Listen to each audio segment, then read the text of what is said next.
You know, I hate talking about this. And what saddens me most about this delay news isn't the fact that the game is further away than we thought it was. What upsets me most is the fact that I'm going to have to keep having this conversation over and over again for what seems like at least another year. And that, more than anything else, is what infuriates me. If you came to this video expecting me to just sit here and shit on Blizzard and shit on the people that work there and shit on the game, this is not that video. So, if that's what you came here for, I'd recommend you click off now. What I want to talk about is how we got here. What the situation is and what I think the future looks like, maybe. So, the community has gotten it in their heads recently, mostly due to League shenanigans and whatnot, that the game, Overwatch 2, would release sometime early next year. I think for a while, even before that League news broke out, it's been a safe assumption, you know. Got pushed out of 2021, okay, you know. It's gotta be coming, first half of 2022, right? Nothing, they never really said that. So, maybe that was just wishful thinking on our parts. It's clear now that their plan of ceasing, for the most part, ceasing support of the live game in favor of working on this sequel was a mistake. I think we can agree on that. I think they would even agree on that point. But what I want to stress, and what I feel like the community doesn't talk about enough, is they don't have enough perspective on the issue, I feel. What the community often forgets is that, or just doesn't want to accept rather, is that at the time the decision made sense. The decision to shift away resources from continually updating the live game and putting their focus on a big, expansive sequel that finally delivers, the lore people wanted and the characterization people wanted and the story that people wanted. I feel like the community has forgotten just how strong and overwhelming the desire for story content was for years on end. It was almost a joke, that Blizzard would only give us snippets of lore story to latch onto, and there was never anything more because it was just a multiplayer shooter. I feel like people have forgotten how strong a demand there was for more PvE content. There are people that loved what they got from the archives events and whatnot, but of course we wanted more.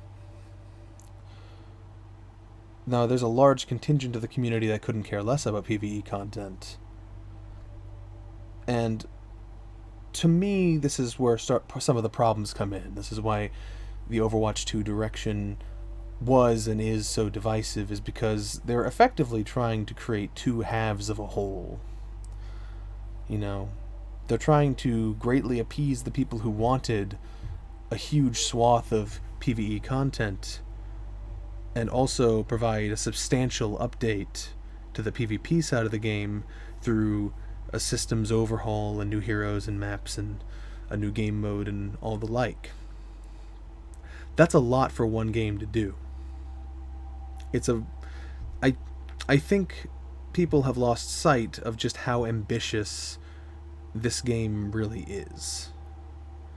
And I don't necessarily blame them, because a lot of the finer details about the scope of the project were things offhandedly mentioned by Jeff in interviews shortly after the game was announced. But just to refresh your memory, because I remember, the figures that were being thrown out in addition to the full PvE campaign. Every existing map is going to have hero missions with modifiers. Every hero was going to have skill trees and progression, all sorts of modifiers to abilities and different abilities on the PvE side of things. And that alone is a game into itself. You know, with the writing and the cinematics and the voice work, and it's a complicated thing to figure out. And then the AI, the improved AI and actual enemy types, and the different variations of campaign maps and whatnot. That itself would have been a massive undertaking, but they also wanted to overhaul and expand on the PvP with what Jeff said at the time was multiple new maps for each game mode. Now we later find out that they axed Assault or 2CP from competitive, so it's likely that there probably won't be any more maps in that regard. But that was a decision I think was made later, because Gothenburg, one of the maps they showed off, was said to be a 2CP map at one point.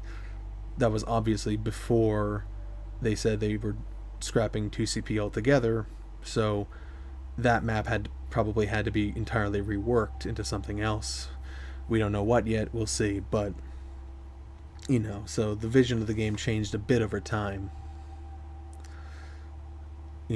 So, and then on the PvP side of things, all those new maps, a new mode in the form of Push that will come with its own collection of maps. There's probably going to be at least some support for arcade stuff, although it seems like lately they've been adding whatever deathmatch maps they come up with to the live game, which I appreciate as a fan of that mode, and the various modes that accompany it. It's not just deathmatch, people forget. It's also team deathmatch and elimination and bounty hunter. I like bounty hunter. I wish it would show up in the arcade more often. Anyway, but and then of course the new heroes. We don't know how many there'll be. The common consensus seems to be, and just extrapolating from Jeff's comments, it was supposed to be a big drop. I would say probably 6 minimum, maximum maybe 10. It's a substantial amount of content to dig into, and all those new heroes are going to have skill trees and PvE elements as well. Existing heroes have to be reworked to fit the new 5v5 format. To some extent, old maps probably have to be somewhat reworked. There's a lot of work, and there's network things as well. The basically leaked guild feature, there's probably a lot of back-end network things, optimizations for new consoles, old consoles. This game's supposed to be on Switch. I think people forget that as well. That's probably a lot of work. It doesn't surprise me how much work it's been to make this game. Not even mentioning the shuffling around of talent, the management mishaps in different areas of the overall corporation. Not necessarily the Overwatch team, but everything in the company affects one another. So I feel like people should have a bit more understanding about just how huge the scope of the game is, and that there are real human beings working every day on it. Back to what started the video, though, I think it's clear that the decision to... Sorry, the OBS is being weird. I'm just going to be under the assumption it's still recording. But I think it's clear that... I don't know if OBS kind of froze on me. I don't know if it caught that. I'm going to go under the assumption that it didn't, so I'm going to say it again.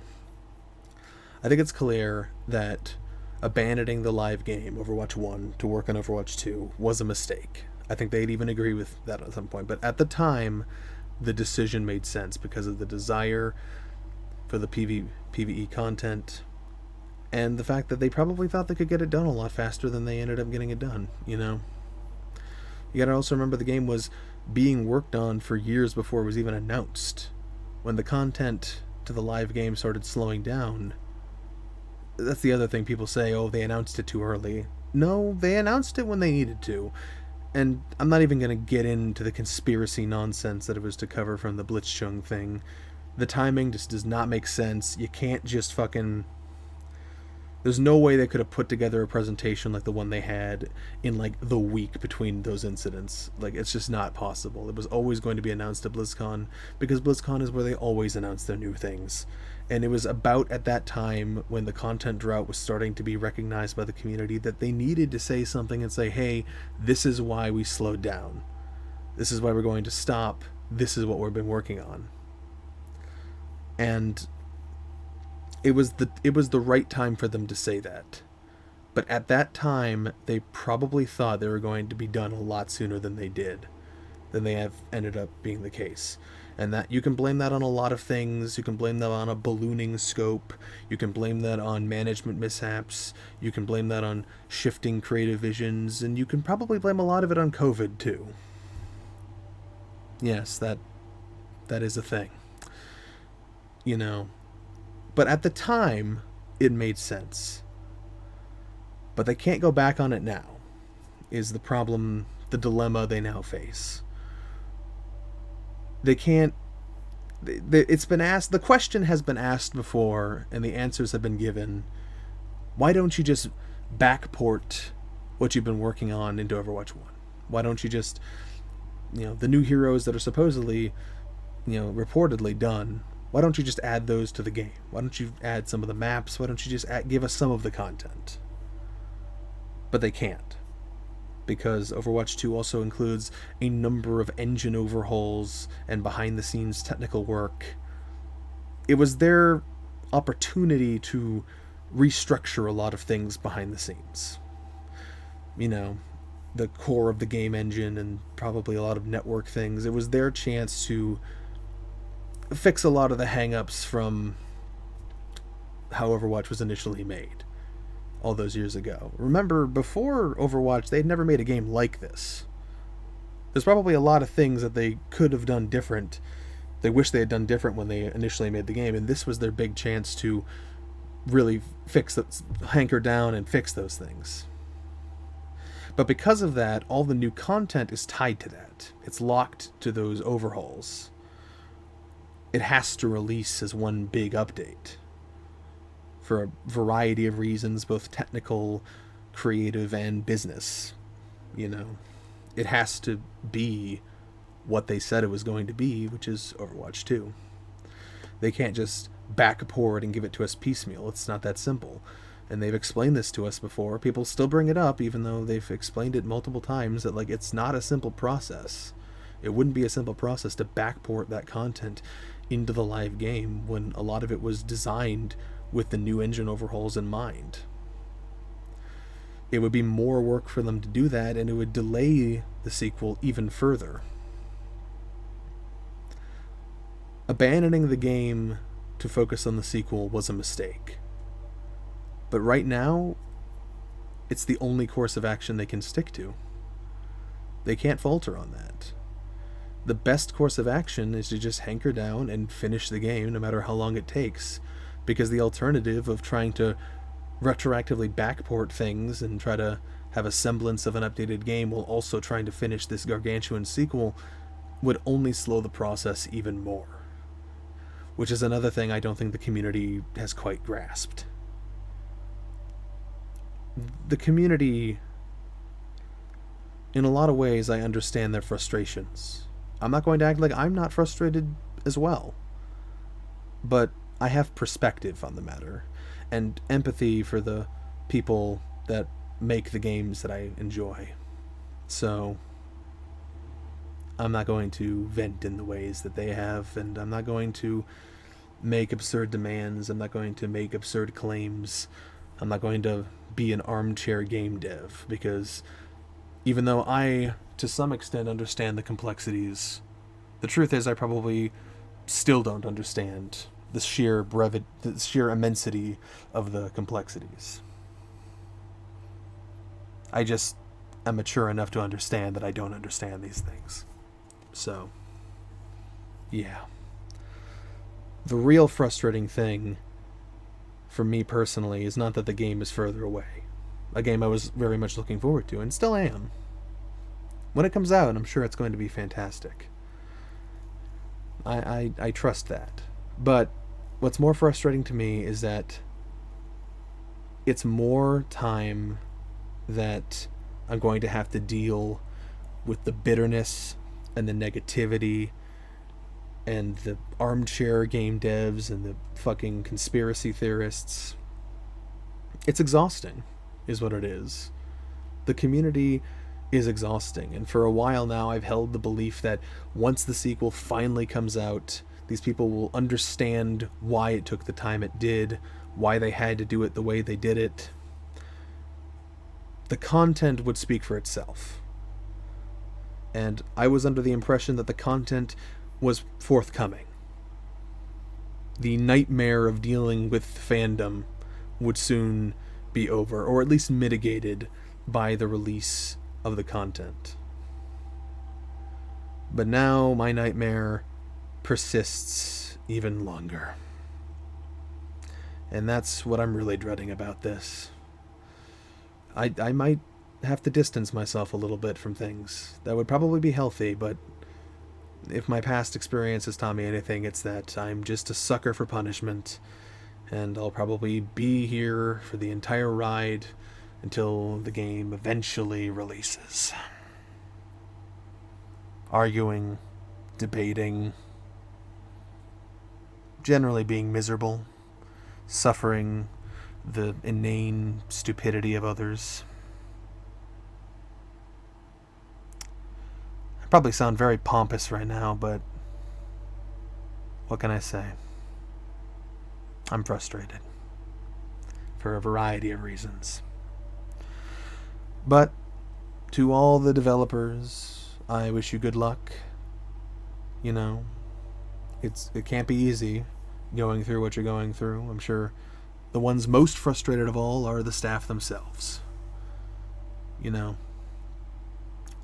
I believe in you. Make a great game. I'm sure you will. And try not to let the raving madness of the peanut gallery get you down. I'll try my best in that department too. Until then, I'll just keep along, intermittently playing the game and eagerly awaiting what I'm still sure will be a fantastic sequel. Zeke Freak out. Ciao ciao for now.